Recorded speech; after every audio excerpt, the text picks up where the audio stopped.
Welcome to another episode of The Brand Called You, a podcast and podcast show that brings you leadership lessons, knowledge, experience, and wisdom from thousands of successful individuals from around the world. I'm your host, Ashutosh Garg, and today I'm delighted to welcome a very senior and an accomplished professional and an author from San Diego, USA, Mr. Hunter Hastings. Hunter, welcome to the show. Thank you very much for the invitation. It's an honor to be here. Thank you. Hunter is the founder of The Value Creators, which is a business education brand that aims to bring a new perspective on value creation. He's also an author. His latest book is titled The Post-Managerial Era of Capitalism, Organizational Design as the Next Innovation Frontier.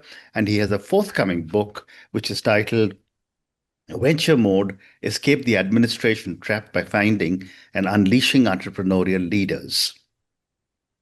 So, Hunter, before we come to your book, The Post-Managerial Era of Capitalism, a few questions for you. You began your career as an economist and then moved through senior roles as a CMO, CEO, consultant, venture capitalist, and then an author. What moments in your journey most fundamentally changed how you think about organizations and human potential? Well, I've worked for multinationals across the globe in multiple countries, big-sized organizations, and a lot of them were organized, as is traditional, in the command and control mode, we call it, with a centralized planning, lots of layers of management, lots of rules and processes to follow, bureaucratically enforced. And that can be a little bit inhuman in the sense of people being told what to do by these processes and rules and by their managers, and the limitation of their creativity and their innovation and their humanity to a certain extent. So I really got the sense of major negatives about that kind of organization. Then I worked for a couple of much more decentralized companies that were they permitted their local employees and their local country managers to respond to the local market, to respond to the local culture, to be creative within certain boundaries. So some things are fixed and some things are flexible. Yeah. But when you see the enthusiasm of the people at the local level being free to be creative, be innovative, try experiments, and the things that work get lifted up to the top and shared with everybody, I saw those two modes of operation side by side. And that's the first indication of what the possibilities are when you add degrees of freedom to organization. Well said. Having worked both inside large corporations with early stage ventures, where did you first sense that traditional management was becoming more of a constraint than a solution? Well, it starts to happen in those organizations that I just described. They become, firstly, slow to respond to market changes. And as the market changes speed up, which is what we're seeing today, that slowness becomes more and more of a problem. They can't respond. They become very conservative and very internal looking. And that becomes a serious problem in operations and growth. And then I worked in Silicon Valley for a while as a CEO of a startup company. And in that mode, you don't have time for that slowness, for that management, for that kind of decision making. You've got to try a lot of experiments, let the market form around you, take the feedback from the market, adapt and change until you find that fit with the market. So adaptiveness rather than planning is the way. And now you look at how companies are growing so fast now in the modern era, which a lot of which is run in venture mode, you can see the difference between the two styles. Great response. When did you first realize that the dominant management paradigm itself needed questioning and not just an improvement? Well, from the time in Silicon Valley, and I've also been in venture capital, and you can see how those successful venture mode companies grow really, really fast. They are not restricted in their growth. They can respond very quickly to the marketplace. And then the old companies get left behind. So you can track it by what their total market share total market value responses. You can track it in growth. You can track it in margins. But there's just a ton of evidence from the marketplace that the old style is just not, it's not sustainable anymore. We've got to find a way for big companies to act like startups. Thank you. Let's come to your book, The Post-Managerial Era of Capitalism, Organizational Design as the Next Innovation Frontier. And I'm going to ask all my viewers and listeners to go and check out Hunter Hastings' book. So, Hunter, you describe management as a paradigm now in crisis. What, in your view, is the single most damaging assumption underlying traditional management today? We think that it's the mindset, the concept of control. Mm-hmm.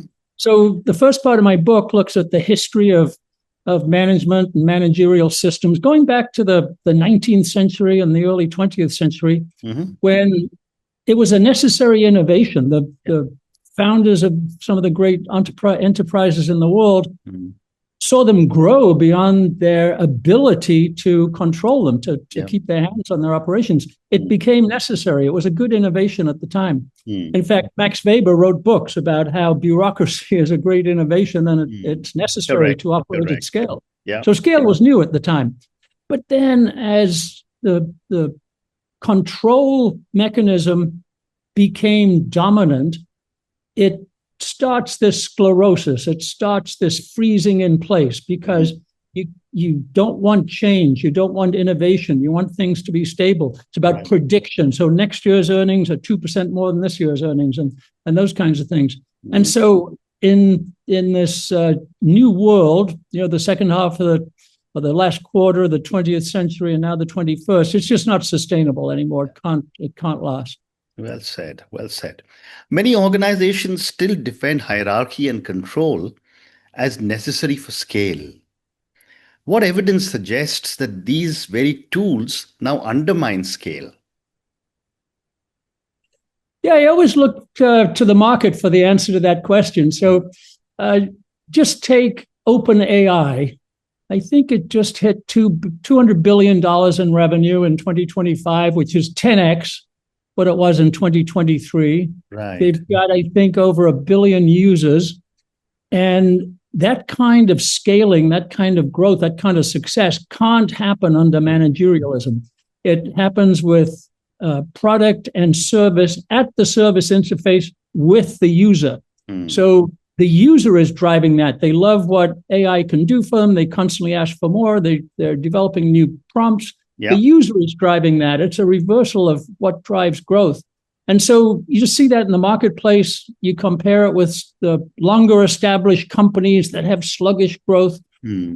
So that's the first signal. And then total stock market return is another one. You can see how NVIDIA and companies like that are climbing in stock market return. So it's the evidence of the marketplace that says that hierarchy is slowing things down. And we find people like Elon Musk saying that the job is to take out layers of hierarchy, not add them. So the marketplace is telling us. Absolutely. Well said. You also describe bureaucracy as the water in which we swim. How has managerialism become normalized despite its visible failures? Yeah, that's the interesting thing that happens. So it was an innovation. It was a necessary innovation. Then it becomes normal and becomes cultural. And so managers in white shirts and suits become socially respectable. We teach it in school, especially in business school. We learn the culture of climbing the corporate ladder. That's what we do. So it becomes institutionalized. It becomes the norm. In Thomas Kuhn's famous book about the structure of revolutions in science, he said the same thing. It becomes normal to just keep doing the same thing. And then you're a renegade if you suggest something else. So now there are some edge cases coming out about self-managed, non-hierarchically kind of organized firms, but they're the rebels, or at least they were until a few years ago. The rebels are now winning. So very interesting. The institution freezes, and we've got to find ways to unfreeze it. That's a great observation. Thank you. You argue that performance metrics often replace judgment rather than support it. When do metrics stop serving organizations and start distorting them? And give me an example if you can on this one.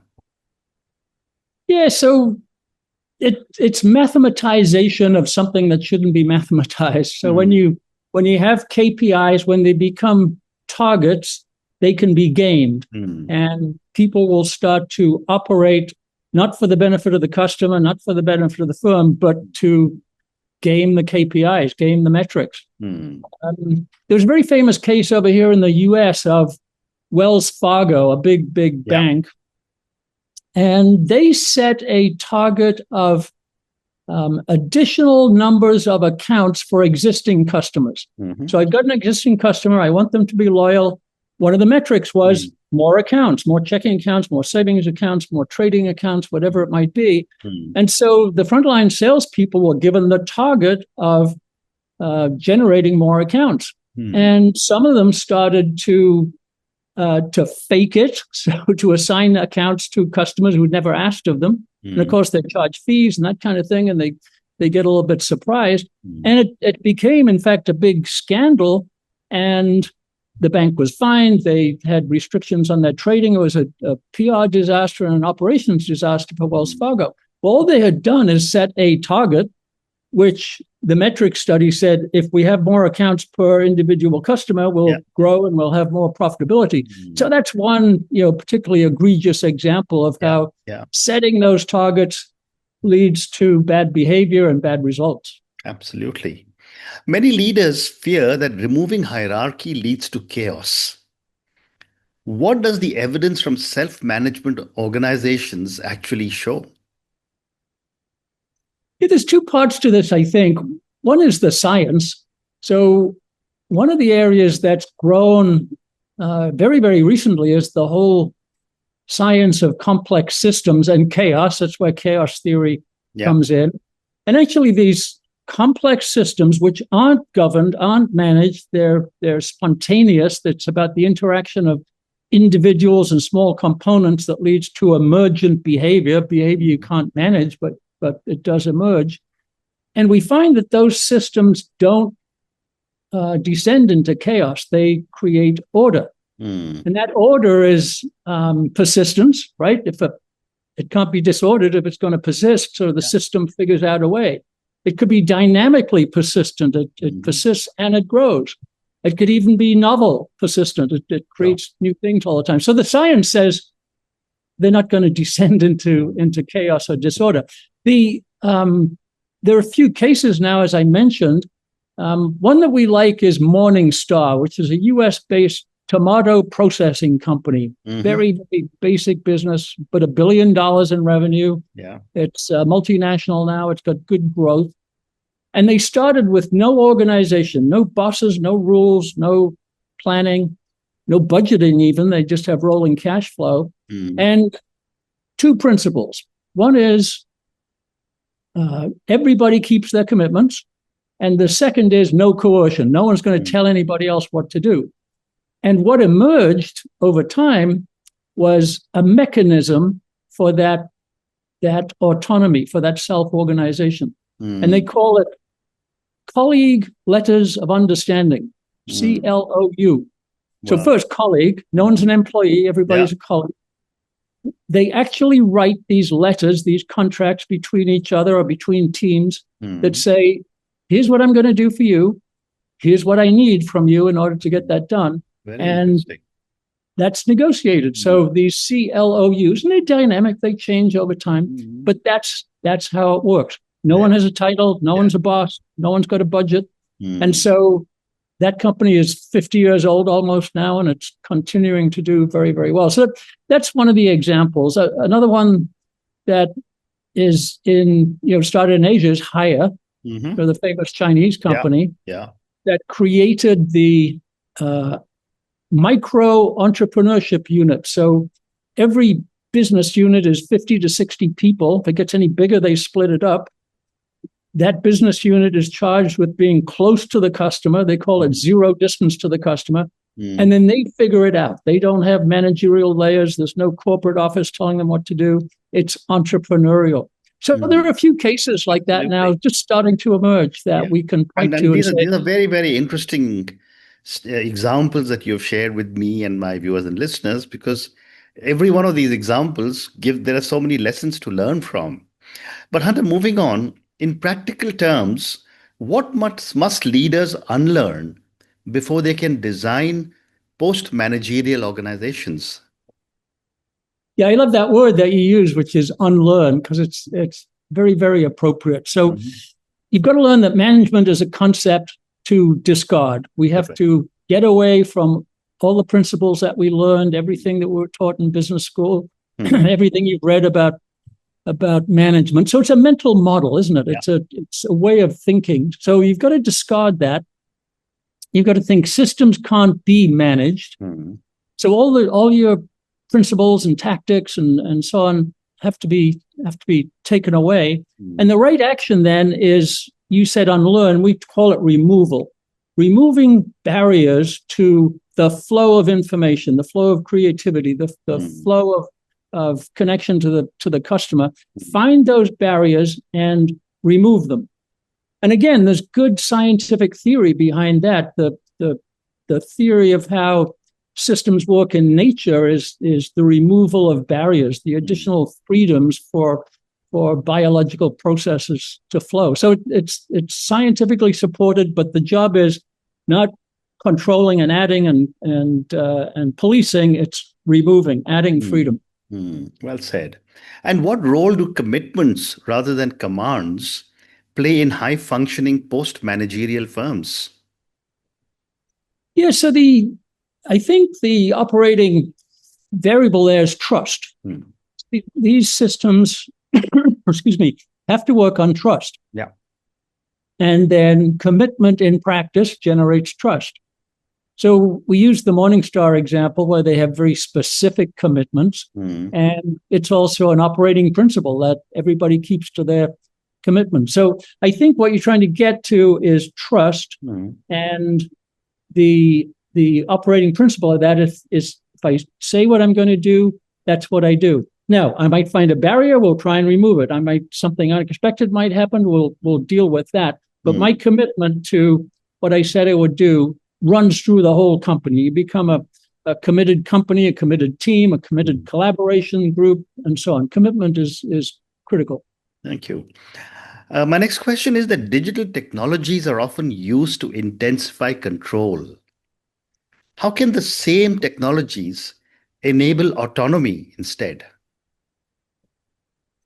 Well, you're right. Digital tools are used to report and police, right? They can always point out anomalies or failures to meet targets or something that wasn't completed. So yeah, they can do that. They can be controlling, but they can also be enabling. And the way to think about it today is how can we use these digital tools to enable individuals and teams and partners and collaborators to do more? And the computer obviously did that before there were Excel spreadsheets.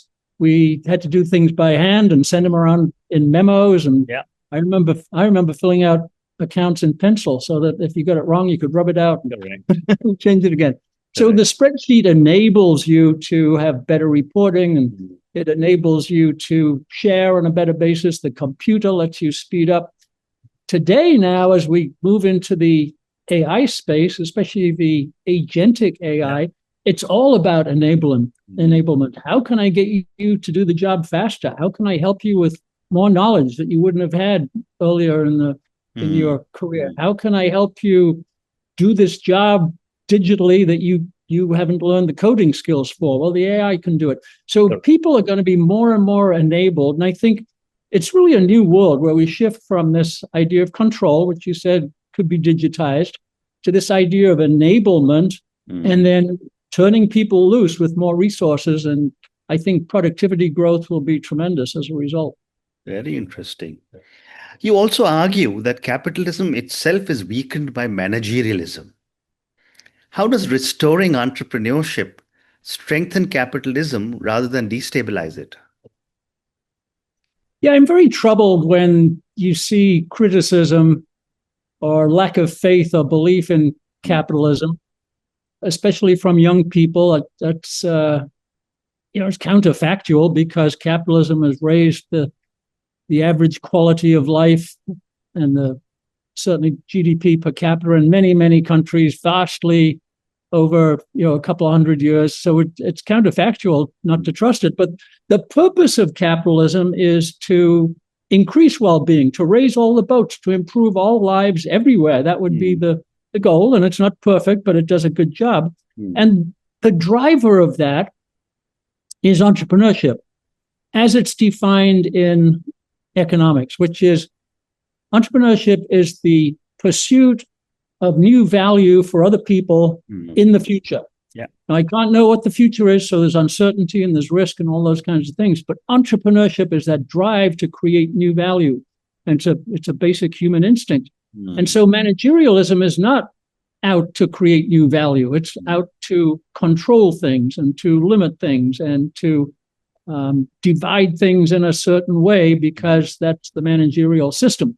And so if we get this idea of entrepreneurial capitalism right, there'll be much more growth for everybody. More boats will be lifted. It will be a world of abundance as opposed to scarcity. I mean, I truly believe in capitalism and its entrepreneurship, which is the driver.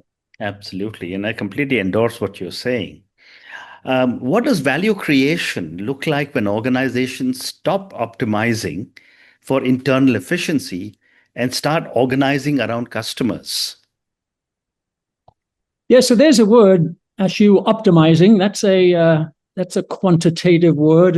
It's a word of equations and numbers and so on like that. It's not necessarily a humanizing word. And efficiency is the other thing that economics has bequeathed to the world, which isn't very helpful, I don't think, because it's about cost cutting and reducing cost, and as opposed to maximizing value. And so if we step away from that, value creation is a tricky term because it's not always well understood. But when we use the term, we think of value as you, my customer, having a good experience, feeling better off, feeling better than another choice they may have made, or feeling better than yesterday. So value is a cumulative improvement in well-being. So if companies start focusing on that, it's a different logic, a different enterprise logic. So the customer comes first, not the operations, not the efficiency, but the customer. How can I serve them? And again, to get into a little history, we used to call the logic of the enterprise goods dominant. I make goods, right? I produce things. I send them out to you. There's value in the goods. Then it became what they call service dominant logic, right? So it's not just goods, services, but it was still a production from the inside out mentality. Right. The value dominant logic turns it around. The customer comes first. What can the customer tell us that they want or they need or they might imagine as a better future? How can I take in that information? How can I turn it around as innovation? How can I send it back? How can I get feedback? The customer is the center of the universe, not the producing firm. So that's what I think is the difference. So that enterprise logic is entirely different. Well said. I have time for two more questions for you, Hunter. Why do you believe business schools and corporate elites struggle most to accept the post-managerial paradigm? So the problem here, we think, is bureaucracy. So again, we talked about this a little bit earlier, that bureaucracy has some merits in organizing at scale, but it's a defensive, conservative, limiting mindset to be in a bureaucracy. It doesn't have courage. It doesn't have risk. It doesn't have imagination. It doesn't have exploratory powers. Yeah. And the university, since you mentioned them, is the most bureaucratic institution in the world. At least it certainly is in the USA. I don't know whether they got more They got more administrators than teachers. They got more administrators than students. And they get more administrators every year. So administration becomes the mode as opposed to trying new things, innovating, and so on like that. And it's the same with corporate elites. If you have spent your career climbing up the ladder, you're there, you're at the top of the bureaucracy. You don't want to change that ladder. You don't want to have a different way of doing things. You don't want to be in a network as opposed to a hierarchy. So I do think bureaucracy is it's a defensive, sclerotic kind of a mechanism. We've got to figure out how to get rid of it. Absolutely. Bureaucracy has also got its own set of power networks built into it. But my last question for you, Hunter, if you were advising a CEO today who senses that management no longer works but fears letting go, what is the first experiment you would urge them to run? Well, you said exactly the right word, which is experiment. So the exact mindset about experiment is I will try something. I do not know what's going to happen. I hope I know, but I'm doing it to find out and to get feedback. And if that feedback is negative, I can learn and I can do something else. So that's the first thing. Stop managing and then start experimenting. And then, so how do you do that? Well, you do it as if there's a startup. So start a project, start a brand, start a new division, start a company with that in mind, with no goals, just who's the customer for this experiment. So that's the first thing. You're going to serve some customers. You've got to choose them. And then second, is there some unmet need, something that they don't have now that they want? Is there anything that I can turn into an intent, not a goal, not a strategy, but an intent? I want to make these people's lives better, and assemble a few people, because you need enthusiastic beginners to start with, and then turn them loose. Don't manage them, turn them loose and see what happens. Now, there's no assurance. So a good thing to do would be run many of those experiments, and one will do better than the other 10. And so you drive on the one. So you've got to get into this experimental mindset, which is so hard for a CEO, because the CEO is always going on the media interviews and saying, I know exactly what's going to happen. Here's where we'll be in a year's time, and so on. It's anathema, but do it over there, do the experiments, and then let the experiment take over the corporation. Well said. And on that note, I just want to say what a fascinating conversation this has been for you. As you were talking, I was thinking back, 42, 43 years ago or 45 years ago when I started work in the corporate sector. We were brought up in a very hierarchical and a top-down kind of leadership or managerial system, where we were always told, you will be told this on a need-to-know basis.